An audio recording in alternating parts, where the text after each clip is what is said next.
Միացել եք Մանեթ Հանդիլյանի կողմից հայտարարված հացադուլին եւ այստեղ նստածույց եք իրականացնում, նախ խնդրեմ ներկայացրեք ինչ պահանջով եւ ինչ ակնկալիքներով։ Պահանջը նույնն է, ինչ հայտարարել ենք, Ռուբեն Վարդանյանի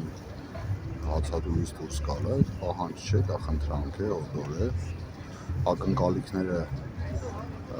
շատ պարզ ակնկալիք է, որ այս ակցիան նախ հասանելի լինի ինչ-որ մի ձևով մեր բոլոր գերիներին, որոնք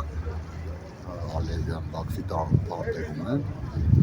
նախ նրանց աջակցություն կլինի, հուսացած եմ, որ իմանան, որ մենք մենակ չեն, որ մենք անհավոք չենք, որ մենք պահանջում ենք արդարությունը եւ մեր տղաների վերադարձը, եւ ամենակարևորը, որ Ռուբեն Վարդանյանը հացադուլի մեջ եւ նրա կյանքին վտանգված է արդեն կյանքը, որովհետեւ շատ է թուլացած, որպեսզի նա դուրս գա հացադուլից։ Նկարներից ադրբեջանական լրատվամիջոցների կողմից հրապարակված նկարներից պարզ երևում է, հայ գերիների, Արցախի ռազմաքաղաքական ղեկավարության ֆիզիկական կառուցվածքից պարզ երևում է, ինչ իրավիճակում են նրանք գտնվում։ Սա ինչի մասին է խոսում եւ ինչու են լռում միջազգային կազմակերպությունները, միջազգային հանրությունը։ Եթե նույնիսկ նկարներ չլինեին, եթե նույնիսկ մենք առհասարակա, սա այլ ինֆորմացիա չի, շատ սուղ է, մենք բոլորս տեսնում ենք, որ դժվար է ինֆորմացիա ստանալը, բայց ամեն դեպքում, եթե նույնիսկ ոչինչ չլիներ, դա ակնհայտ է, որ Բաքվում հայը Բաքվի բանտում գտնվելով ինչ վիճակի է լինելու եւ ես վստահ եմ, որ այն ամենը, ինչ մենք տեսնում ենք, ինչ ենթադրություն անում ենք, դա դեռ մի փոքր մասն է, պատկերացնում ենք ինչ հոգեբանական առնվազն ճնշումների, ֆիզիկական կրտանքների, որը չեն բացառում, դա հստակ այդպես է, ենթարկվում են մեր տղաները այնտեղ։ Իսկ ինչու միջազգային հանրությունը լուռ է, այո լուռ է, միջազգային հանրության լռությունը պայմանավորված է ավելի շատ մեզնից, քանի որ եկեք արձանագրենք, որ 500 օրից ավել է մեր գերիները այնտեղ են, ենթարկվում են տանջանքների, կրտանքների, այդ խայտառակ դատավարությունը, ճակերտավոր դատավարությունը, որ նրանց հետ վարում են, դա բացարձակ ֆարս է, եւ մենք ինքներս ենք լուռ եղել եւ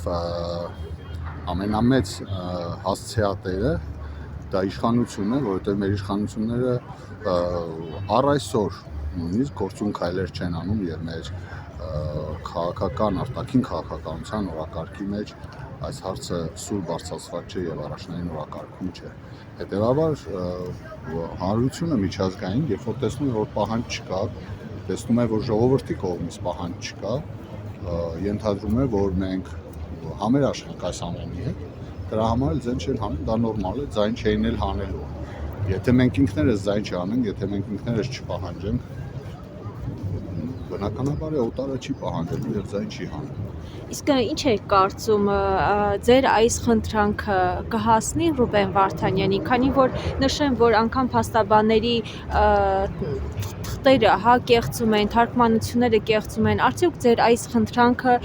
կհասնի Ռուբեն Վարդանյանին։ Ինչը կապված է Բաքվի Ալիևյան ռեժիմի հետ, ես ոչինչ չեմ կարող հստակ ասել եւ դա փաստ է, ակնհայտ է, սա առաջին տարի չի, 40 տարի այդ պետություն Ալիևյան ռեժիմի սեփականությունն է եւ նրանք անում են այնինչ ուզում են։ Դրա համար հստակ չեմ կարող ասել, որ այո, վստահ եմ, որ կհասնի, հուսացած եմ, որ կհասնի, ինչ որ մի ձևով կհասնի, ինչ որ մի ժամանակ կհասնի։ Հստակ ասել, որ այո, անպայման կհասնի, չեմ կարող ասել, որովհետեւ գործում ենք թշնամի դիկտատորի հետ։ Նաև անդրադարձակ իշխանություններին, գործող իշխանություններին, Տիկին Թանդիլյանը եւս նշեց, որ այս պահանջը ուղղված չէ այս իշխանություններին, այլ ուղղված է խնդրանքով, ուղղված է Ռուբեն Վարդանյանին, որպեսզի նա դադարեցնի իր կողմից հայտարարված հացադուլը,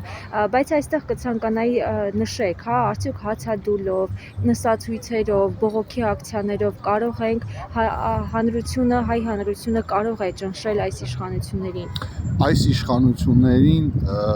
ցանկացած իշխանության հնարավոր է ճնշել։ Այս իշխանությունների մասին ես չեմ ցանկանա ծավալվել ή որևէ բան ասել, որովհետև այս իշխանությունների կեցվածքը առաջի օրը չի, առաջի տարին չի, մենք գիտենք եւ նրանց հետ հույս կապել, ես անկեղծ ասած նրանց հետ չեմ կապում հույսը։ Ինչ վերաբերում է գործիքակազմին, որ ընտրվում է, գիտեք ինչ, այս հարցի